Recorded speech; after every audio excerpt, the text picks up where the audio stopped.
আচ্ছা দাদা, মানে আলো তো আমরা ওয়েভ নেচার হিসেবে দেখছি, তা এই আলোর যে বিল্ডিং ব্লক যেটা আর কি আছে, মানে ফোটন আছে, এটা যে মানে পার্টিকেল নেচার শো করছে, এটা কি করে পসিবল?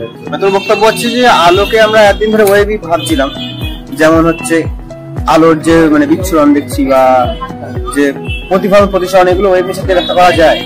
হ্যাঁ, আলোর যে হচ্ছে ইন্টারফারেন্স বা ডিফ্র্যাকশন, এগুলো তো ওয়েভ নেচারই শো করে। তাহলে ফোটনটা কি অ্যাকচুয়ালি পার্টিকেল কিনা? ভাই, কেন আমরা আলোকে একই রকম ভাবে দেখি? আলো তো দুরকম, ওর ভিতরে দুরকম চরিত্র থাকতে পারে মানুষের। অবশ্যই সমাজে যেমনি বিভিন্ন মানুষ, বিভিন্ন বর্গের, বিভিন্ন মানে এথনিসিটি থেকে আসছে, আমরা বিভিন্ন চরিত্রের লোক। হ্যাঁ হ্যাঁ, তাহলে আলো মানুষ না হলেও আলো তো একটা আমাদের ইউনিভার্সেরই একটা পার্ট, ইউনিভার্সের অংশ। তাহলে তার মধ্যে যে ডুয়াল নেচার থাকবে না, এটা থেকে বলা যায় অবশ্যই। এবার সেই ডুয়াল নেচার আসছে কিভাবে সেটা আমাদের বুঝতে হবে। তাহলে বোঝা যাক একটু। হ্যাঁ, A few moments later. আলো তো ওয়েভই, আমরা পার্টিকেল হিসেবে কি করে ভাবতে পারি? আচ্ছা দাঁড়া, বলতে দে, আমি তো বলছি না, চল বসে কথা বলি। আচ্ছা চলো। আচ্ছা, আলোকে আমরা একদিন জানিস ওয়েভ, জলের মতোই ওয়েভ। জল যেমন ঢেউ খেলে, ওয়েভে কি কি থাকে, মানে কি কি প্যারামিটার আমরা নির্ধারণ করি? অ্যামপ্লিটিউড, হ্যাঁ, অ্যামপ্লিটিউড, ফ্রিকোয়েন্সি, এগুলো। তাহলে তুই আমায় বল, যে ধরো জলের ঢেউ আসে, সেই জলের ঢেউটার যে এনার্জি, ঠিক আছে, ওয়েভ তো এনার্জি ক্যারি করে, তার অ্যামপ্লিটিউড যত বেশি হবে সে তত বেশি তোকে ধাক্কা দেবে, নাকি অ্যামপ্লিটিউড কম হলে তত বেশি ধাক্কা দেবে, নাকি একটা কিছু অ্যামপ্লিটিউডের উপর একটা ধাক্কা মানে যে মানে প্রভাবটা সেটা অ্যামপ্লিটিউডের উপর ডিপেন্ড করবে নাকি ফ্রিকোয়েন্সির উপরে? ফ্রিকোয়েন্সির উপরে কি ডিপেন্ড করবে? তার বেশি অ্যামপ্লিটিউডের ওয়েভ যদি জলের ওয়েভ যদি আসে, তাহলে তোকে বেশি জোরে ধাক্কা দেবে। তো তুই বেশি দূরে গিয়ে ছিটকে, বেশি স্পিড নিয়ে ছিটকে পড়বি। তো তোর যে এনার্জিটা ট্রান্সফার হলো জলের ওয়েভের থেকে তোরতে, সেটা কি অ্যামপ্লিটিউডের মাধ্যমে হবে না ফ্রিকোয়েন্সির মাধ্যমে? এখানে অ্যামপ্লিটিউডের মাধ্যমে হবে। তাহলে আমি নরমালি জানি কি ওয়েভ যে এনার্জিটা ক্যারি হয় সেটা অ্যামপ্লিটিউডের মাধ্যমে হয়। তাহলে আলোর ক্ষেত্রে সেটা হওয়া উচিত ছিল। আর আমরা দেখেছি যে অ্যামপ্লিটিউড, সেটা অ্যামপ্লিটিউড আমরা যদি স্কোয়ার করে দিই, হ্যাঁ, তখন আমরা পাই ইন্টেন্সিটি পাই অবশ্যই। তাহলে একটা এক্সপেরিমেন্ট করা হয়, বিজ্ঞানী ফিলিপ লেনার্ড, সেই এক্সপেরিমেন্টটা করা হয় ফটোইলেকট্রিক এফেক্ট। উনি কি করেন, আলো নেন, ঠিক আছে, মেটালের উপর ফেলেন, ঠিক আছে, ফেলে সেখান থেকে দেখেন যে ইলেকট্রন বেরোচ্ছে কিনা। উনি প্রথমে ইন্টেন্সিটি সেম রাখেন, ফ্রিকোয়েন্সি আলাদা করেন, দেখেন ইলেকট্রন গুলো যে কাইনেটিক এনার্জি সেটা আলাদা হচ্ছে, মানে আলাদা ফ্রিকোয়েন্সির জন্য। আবার ফ্রিকোয়েন্সি সেম রাখছে কিন্তু ইন্টেন্সিটি আলাদা রাখছে। তাহলে দেখা যাচ্ছে কম ইন্টেন্সিটির জন্য বা বেশি ইন্টেন্সিটির এনার্জির কোনো রকম ডিফারেন্স আসছে না। কিন্তু নর্মাল ক্ষেত্রে আমরা যদি জলের ক্ষেত্রে দেখি, জলের ওয়েভের ইন্টেন্সিটি বা অ্যামপ্লিটিউডের উপরে কিন্তু ওর এনার্জি ডিপেন্ড করছে। কিন্তু আলোর ক্ষেত্রে আমরা দেখছি না, ইন্টেন্সিটি কোনো ম্যাটারই করছে না। আমাদের ইন্টেন্সিটি ভার্সেস আমরা যদি প্লট করি, হ্যাঁ, গ্রাফটা প্লট করি, তখন দেখবো যে ইলেকট্রনের যে কাইনেটিক এনার্জি ইন্টেন্সিটির উপর ডিপেন্ড করছেই না, বরং ইন্টেন্সিটির উপর কি ডিপেন্ড করছে?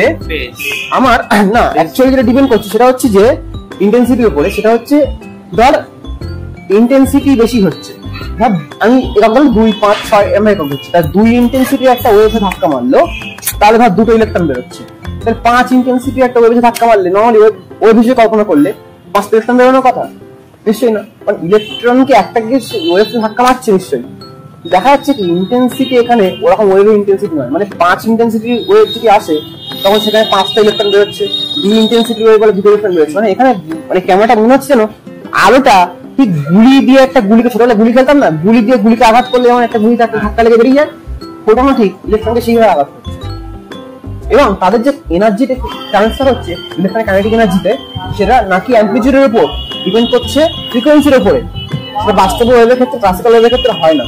তখন আইনস্টাইন কি বললো যে না, আমরা এটাকে ওই রকম ওয়েভ হিসেবে কল্পনা করবো, যখন পার্টিকেল মতো বিহেভ করছে, যেমন একটা করে ইলেকট্রন, একটা করে ফোটন, একটা ইলেকট্রন ধাক্কা দিচ্ছে আমার মনে হচ্ছে, তাহলে আমরা ভেবে নিচ্ছি ওগুলো একটা এনার্জি পার্টিকেল, নর্মাল পার্টিকেল না, নর্মাল ওয়েভও না, হচ্ছে এনার্জি পার্টিকেল। এবং প্ল্যাঙ্ক যখন বলেছিল যে এনার্জি কোয়ান্টাইজ থাকে, সেটা হচ্ছে এইচ নিউ, মানে এইচ নিউ এর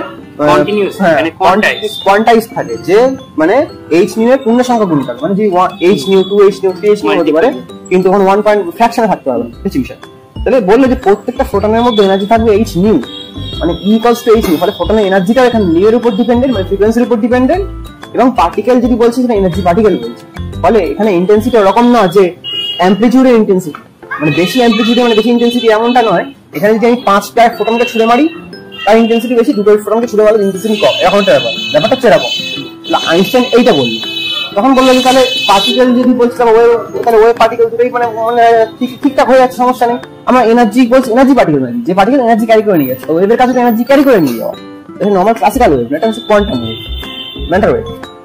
এইভাবে কিন্তু ওয়েভ পার্টিকেল দুটোই ইমেজ শো করছে। এবার তুই বলছিস যে তাহলে ডিফ্র্যাকশনে কেন পার্টিকেল শো করছে? না, এখানে কোয়ান্টাম মেকানিক্স একটা পসিবল আছে, বোরের কমপ্লিমেন্টারি পসিবল, যে কি যখন যে অবজারভেশন করবো তখন লাইট আমাদের সেই অবজারভেশনের সেই নেচারটাই দেখাবে। এর মানে কি এটা হচ্ছে যে লাইট একসাথে দুটো নেচার কখনো শো করতে পারে না।